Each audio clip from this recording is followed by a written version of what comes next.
Hello everyone, welcome to my channel. आज हम बात करने वाले हैं कुछ इम्पोर्टेंट क्वेश्चंस के बारे में जो है नॉलेज एंड करिकुलम सब्जेक्ट से रिलेटेड। बीएड सेकेंड ईयर का एक सब्जेक्ट है जिसका नाम है नॉलेज एंड करिकुलम। तो इसके लिए जैसे कि आपको पता है कि इस बार जो क्वेश्चंस हैं वो एमसीक्यू बेस्ड आने वाले हैं। तो इसके लिए ये कुछ क्वेश्चंस हैं और ये कुछ क्वेश्चन जो है ये पूरे के पूरे क्वेश्चन लिए गए हैं एचएनबी यूनिवर्सिटी के क्वेश्चन है 2020 इसी ईयर ये एग्जाम हुआ है, उनका भी एमसीक्यू बेस्ड था। तो ये वो सारे क्वेश्चंस है, अराउंड 35 क्वेश्चंस है। तो चलिए स्टार्ट करते हैं। तो स्टार्ट करते हैं। जैसे फर्स्ट क्वेश्चन आप स्क्रीन पे देख सकते हैं वो है the last book written by Rousseau in his life is. इसका हिंदी ट्रांसलेशन है कि अपने जीवन में रूसो द्वारा लिखित अंतिम पुस्तक है। तो इसका राइट आंसर है कन्फेशंस, बयान। तो इसमें लास्ट बुक जो रूसो द्वारा उसके अपने जीवन काल में लिखी गई है वो है कन्फेशंस। नेक्स्ट क्वेश्चन नंबर 2 की तरफ चलते हैं जो कि socialization is a process of. समाजीकरण की एक प्रक्रिया है। Option A learning to be a member of society, समाज का सदस्य बनना सीखना। Option B being and becoming, यानी जा रहा है और बन रहा है। तो सोशलाइजेशन ये एक तरह का प्रोसेस है जो होता है समाज का सदस्य बनना सीखना, यानी कि learning to be a member of society. First option इसका राइट है। नेक्स्ट क्वेश्चन नंबर 3 की तरफ चलते हैं। Which agency regulates the conduct of teacher training programmes in the country. कौन सी एजेंसी देश में शिक्षक प्रशिक्षण कार्यक्रमों के संचालन को नियंत्रित करती है? तो इसका कुछ ऑप्शन दे रखे हैं जैसे कि एनआईओएस, सेकेंड ऑप्शन है एनसीईआरटी, थर्ड ऑप्शन है एनसीटीई। तो इसका राइट ऑप्शन होगा एनसीटीई, जिसकी फुल फॉर्म है national council of teacher education. तो ये जो ऑप्शन में आपको जो शॉर्ट फॉर्म दे रखी है इन सभी के आपको फुल फॉर्म पता होना बहुत ज़रूरी है। अलग क्वेश्चन बन के भी आ सकता है कि जैसे फॉर एग्जांपल एनआईओएस का फुल फॉर्म क्या है या फिर एनसीईआरटी का फुल फॉर्म क्या है, तो इसके लिए आपको पता होना चाहिए। और नेक्स्ट क्वेश्चन नंबर 4 पे चलते हैं जो कि है the first idealistic philosopher was. पहला आदर्शवादी दार्शनिक था प्लाटो या सोक्रेट्स? तो इसका राइट आंसर है सोक्रेट्स। तो चलिए अब क्वेश्चन नंबर 5 की तरफ चलते हैं। मैं फिर से बता दूं, अगर आप बी सेकेंड ईयर में है और आप नॉलेज करिकुलम के एमसीक्यू क्वेश्चंस देखना चाहते हैं प्रिपरेशन के लिए, तो ये बहुत अच्छे क्वेश्चन है क्योंकि इस साल के एग्जाम में भी आ चुके हैं किसी न किसी एचएनबी यूनिवर्सिटी में। तो ये आप रेफर कर सकते हैं। जरूरी नहीं कि सेम क्वेश्चन आए, बट हाँ प्रिपरेशन के लिए बहुत अच्छे क्वेश्चन चाहिए। तो चलते हैं इसके क्वेश्चन नंबर 12 की तरफ, जो कि है क्वेश्चन नंबर 12 है कंपोनेंट ऑफ करिकुलम इज। पाठ्यक्रम का घटक है। ऑप्शन ए ऑब्जेक्टिव यानी उद्देश्य, ऑप्शन बी इवैल्यूएशन यानी मूल्यांकन, या ऑप्शन सी टीचिंग स्ट्रैटेजी, या option D all of them, ऊपर के सभी। तो इसका राइट आंसर है आपका all of them. Now next question पढ़ते हैं, क्वेश्चन नंबर 13 पे, जो कि हु इंट्रोड्यूस नेगेटिव एजुकेशन, नकारात्मक शिक्षा का परिचय कौन देता है? तो इसमें कुछ ऑप्शन दे रखे हैं प्लाटो, जॉन ड्यूई, रूसो। तो इसका जो राइट ऑप्शन है क्वेश्चन नंबर 13 का वो है थर्ड, रूसो। जो नेगेटिव एजुकेशन है इसका इंट्रोडक्शन जो है वो रूसो ने दिया था। क्वेश्चन नंबर 14 की तरफ चलते हैं जो कि है who said society is a web of social relationship and it's always changing? किसने कहा समाज सामाजिक संबंधों का एक जाल है और ये हमेशा बदलता रहता है? तो ये कुछ ऑप्शन दे रखे हैं क्वेश्चन नंबर 14। तो इसका राइट ऑप्शन होगा थर्ड, जो कि है मैकलेवर और पेज। नेक्स्ट क्वेश्चन में 15 पे चलते हैं। Teaching and learning contributes to make शिक्षक और शिक्षण और सीखने के संयोजन बनाने के लिए curriculum is the right option, instruction is the right option, classroom और सिलेबस। तो इसका जो 15 का राइट ऑप्शन होगा वो है फर्स्ट, करिकुलम। शिक्षण और सीखने के संयोजन बनाने के लिए करिकुलम यानी पाठ्यक्रम है। तो नेक्स्ट क्वेश्चन नंबर 16 पे चलते हैं। Right to education Act came into effect in India Bharat में शिक्षा का अधिकार कानून लागू हुआ है? ये हुआ है, क्वेश्चन नंबर 16 का राइट आंसर है थर्ड, ये 1 अप्रैल 2010 में लागू हुआ है। याद रखिए, ये इंपॉर्टेंट है। नेक्स्ट क्वेश्चन नंबर 17 पे चलते हैं, जो कि है the meaning of universalization of primary education is to provide education to all girls, free and compulsory education to all, या फिर free compulsory education to all children of 6 to 14 years. तो इसका राइट आंसर होगा कि प्राथमिक शिक्षा के सार्वभौमिकरण का अर्थ है, इसका राइट ऑप्शन है फोर्थ, 6 से 14 वर्ष की आयु के सभी बच्चों को मुफ्त और अनिवार्य शिक्षा। नेक्स्ट क्वेश्चन नंबर 18 पे चलते हैं, जो कि है प्रैग्मेटिज्म एम्फेसाइजेस ऑन व्यवहारिकता पर जोर दिया। 18, तो 18 का राइट आंसर होना चाहिए सेकंड, चैलेंजेबल ट्रुथ, यानी परिवर्तनशील सत्य।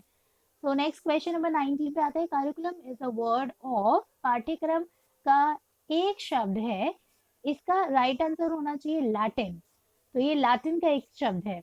नाउ यानी कि क्वेश्चन नंबर 20 पे आते हैं, the mirror of society is, समाज का दर्पण है।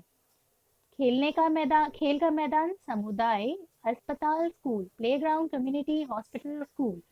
सो 20 का राइट ऑप्शन होना चाहिए fourth, school, mirror of society is school. So next question number 21 पे चलते हैं, जो कि है where is Shri Shri Aurobindo international centre of education located. Shri Aurobindo international centre of education कहाँ स्थित है? चेन्नई में, पुडुचेरी में, या फिर कोलकाता में, या दिल्ली में? सो 21 का राइट ऑप्शन होना चाहिए पुडुचेरी। यहाँ पे Shri Aurobindo international centre of education स्थित है, यहाँ पे है। क्वेश्चन नंबर 22 पे आते हैं, the branch of philosophy which emphasises more on the teacher. दर्शन की वह शाखा जो शिक्षक पर अधिक जोर देती है, वो कौन सी है? तो ये कुछ ऑप्शन दे रखे हैं 22 के, जिसका राइट ऑप्शन मुझे लगता है जो एग्जैक्टली है भी आइडियलिज्म है, आदर्शवाद है। नेक्स्ट क्वेश्चन नंबर 23 पे चलते हैं, जो है which teaching method was evolved by naturalism. प्रकृतिवाद किस शिक्षण पद्धति से विकसित हुआ? तो इसका राइट ऑप्शन 23 का राइट ऑप्शन जो है वो है वैज्ञानिक विधि, यानी कि 23 का इसका 23 का राइट ऑप्शन होगा प्लेवे विधि। सो नेक्स्ट आते हैं क्वेश्चन नंबर 24 पे आते हैं, in India education the curriculum is mostly influenced by. भारतीय शिक्षा में पाठ्यक्रम अधिकतर से प्रभावित होता है, किससे प्रभावित होता है? चाइल्ड फिलोसफी से, टीचर्स पर्सनालिटी से, फैमिली स्ट्रक्चर से, या कंस्ट्रक्शनल प्रोविजन से? तो क्वेश्चन नंबर 24 का जो राइट ऑप्शन है वो है कॉन्स्टिट्यूशनल प्रोविजन, यानी कि संवैधानिक प्रावधान। भारतीय शिक्षा में पाठ्यक्रम जो है, जो करिकुलम है, वो अधिकतर ज्यादातर इन्फ्लुएंस होता है संवैधानिक प्रावधान से, यानी कॉन्स्टिट्यूशनल प्रोविजन से। क्वेश्चन नंबर 25 की तरफ आते हैं, जो है balance curriculum is also known as, संतुलित पाठ्यक्रम के रूप में भी जाना जाता है। एकीकृत पाठ्यक्रम, अनुभवी पाठ्यक्रम, गतिविधि पाठ्यक्रम केंद्रित, या मुख्य पाठ्यक्रम? तो इसका राइट ऑप्शन 25 का होना चाहिए फोर्थ, यानी कोर करिकुलम, यानी मुख्य पाठ्यक्रम। Balance curriculum is also known as core curriculum. जो बैलेंस करिकुलम है उसको एज अ कोर करिकुलम भी जाना जाता है। क्वेश्चन नंबर 26 की तरफ आते हैं, जो कि which of the following represent the primary goal. इनमें से कौन प्राथमिक समूह का प्रतिनिधित्व करता है? तो सोसाइटी करता है, फैमिली, कम्युनिटी, और स्कूल। तो 26 का राइट आंसर होना चाहिए फैमिली। फैमिली है जो कि प्राइमरी ग्रुप को रिप्रेजेंट करता है, यानी कि परिवार। सो नेक्स्ट क्वेश्चन 27 पे आते हैं, जो कि है main characteristics of education is. शिक्षा की मुख्य विशेषता है चरित्र निर्माण, बौद्धिक विकास, शारीरिक विकास, या ऊपर के सभी? सो इसका राइट ऑप्शन होना चाहिए ऑल ऑफ देम, यानी कि जो एजुकेशन के मेन कैरेक्टरिस्टिक्स है वो कैरेक्टर डेवलपमेंट भी है, इंटेलेक्चुअल डेवलपमेंट भी है, और फिजिकल डेवलपमेंट भी है। तो क्वेश्चन नंबर 28 पे आते हैं, जो कि for proper functioning school should develop a harmony adjustment with which of the following? उचित कामकाजी स्कूल के लिए निम्नलिखित में से किसके साथ एक सामंजस्य या संयोजन विकसित करना चाहिए? माता पिता के साथ, ऑप्शन ए, ऑप्शन बी सामाजिक कार्यकर्ता के साथ, या ऑप्शन सी राजनेता के साथ, या ऑप्शन फोर समाज के साथ। तो इसका जो 28 का राइट ऑप्शन है पेरेंट्स, पेरेंट्स के साथ। सो माता पिता के साथ। क्वेश्चन नंबर 29 की तरफ आते हैं, जो कि है whose educational thoughts were most influenced by वेदांत। वेदांत किसके शैक्षिक विचारों से सर्वाधिक प्रभावित थे? तो इसका फर्स्ट ऑप्शन है Vivekananda, second Gandhi ji, third Tagore and fourth Aurobindo. तो इसका 29 का राइट ऑप्शन है विवेकानंदा। क्वेश्चन नंबर 30 की तरफ चलते हैं। राइट इसका क्वेश्चन नंबर 13 है which of the following is obstacle hurdle in national integration? निम्नलिखित में से कौन राष्ट्रीय एकीकरण में बाधा है? तो इसका ऑप्शन कुछ दे रखा है, इंग्लिश में है casteism, option B linguism, option C regionalism, option D all of them. तो हिंदी में आते हैं तो इसका ऑप्शन है जातिवाद, option B linguism, option C क्षेत्रवाद, ऑप्शन फोर ऊपर के सभी। तो क्वेश्चन नंबर 30 का जो राइट आंसर है वो है ऑल ऑफ देम, ऊपर के सभी। और मैं बता दूं, अगर आप तक अभी तक आपको वीडियो अच्छी लगती है तो प्लीज सब्सक्राइब, और अगर आपको कोई ज़्यादा इन्फॉर्मेशन चाहिए तो नीचे कमेंट बॉक्स में पूछ सकते हैं। क्वेश्चन नंबर 31 पे आते हैं, which of the following is the active agency of education? निम्नलिखित में से कौन शिक्षा की सक्रिय एजेंसी है? First family, second newspaper, third radio और फोर्थ टीवी। परिवार, अखबार, रेडियो, टीवी। तो इनमें से कौन सा शिक्षा का एक्टिव एजेंसी ऑफ एजुकेशन है? तो इसका राइट ऑप्शन 31 का होना है चाहिए परिवार, फैमिली। नेक्स्ट आता है क्वेश्चन नंबर 32 की तरफ, जो कि है लाइफ लॉन्ग एजुकेशन इज जीवन भर की शिक्षा है formal education, informal education, non formal education, distance education. तो हिंदी में कुछ इस तरह से औपचारिक शिक्षा, अनौपचारिक शिक्षा, अनौपचारिक शिक्षा अगेन, ये आई थिंक ठीक है। नाउ फोर्थ है दूरस्थ शिक्षा। तो इसका 32 का जो राइट ऑप्शन है वो ऑप्शन बी है, यानी कि सेकेंड इनफॉर्मल एजुकेशन। ये एक जीवन भर की शिक्षा है। नाउ नेक्स्ट क्वेश्चन नंबर 33 पे आते हैं, what type of records are described in school records? School record में किस प्रकार के रिकॉर्ड वर्णित है? संचयी रिकॉर्ड, वित्तीय रिकॉर्ड, प्रबंधक प्रबंधन रिकॉर्ड, या ऊपर के सभी। इंग्लिश में आ जाते हैं cumulative record, financial record, management record, या ऑल ऑफ देम। तो 33 का राइट ऑप्शन है फर्स्ट, यानी कि संचय रिकॉर्ड, और इंग्लिश में कम्युलेटिव रिकॉर्ड भी बोलते हैं इसको। तो स्कूल रिकॉर्ड में कॉम्युलेटिव यानी संचय रिकॉर्ड वर्णित है।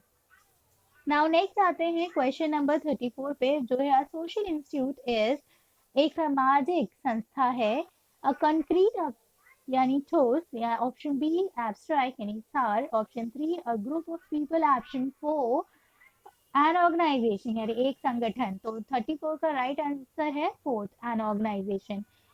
तो नेक्स्ट आते हैं क्वेश्चन नंबर 35, जो कि लास्ट क्वेश्चन है इस क्वेश्चन पेपर का, जो है who said cultural change is social change? किसने कहा सांस्कृतिक परिवर्तन सामाजिक परिवर्तन है? तो ये क्या जॉन ड्यू ने कहा था, या किंग्सले डेविस ने कहा था, या ब्राउन ने कहा था, या डॉन्सो कैडस ने कहा था? तो ये कहा था, ऑप्शन 35 का राइट आंसर है ऑप्शन फोर, तो दासन और घाटिया। इसने कहा था कि जो कल्चरल चेंज है इज अ सोशल चेंज, यानी सांस्कृतिक परिवर्तन सामाजिक परिवर्तन है। तो ये थे कुछ इंपॉर्टेंट क्वेश्चन। ये क्वेश्चन सारे के सारे HNB यूनिवर्सिटी में आ चुके हैं। इसी ईयर 2020 में उनका भी MCQ बेस्ड हुआ था, तो ये सारे क्वेश्चन वहां से लिए गए हैं। तो अगर अब ये सेकेंड ईयर में अगेन, तो ये आपके लिए बहुत अच्छा है, आप नेट की प्रिपरेशन के लिए। तो ठीक है, अगर आपको कोई भी डाउट है इससे रिगार्डिंग, तो आप नीचे कमेंट बॉक्स में पूछ सकते हैं। और अगर आपको वीडियो अच्छी लगती है और आपको ऐसी और भी वीडियो चाहिए तो प्लीज़ सब्सक्राइब माई चैनल। तो थैंक यू सो मच, मिलते हैं नेक्स्ट वीडियो में।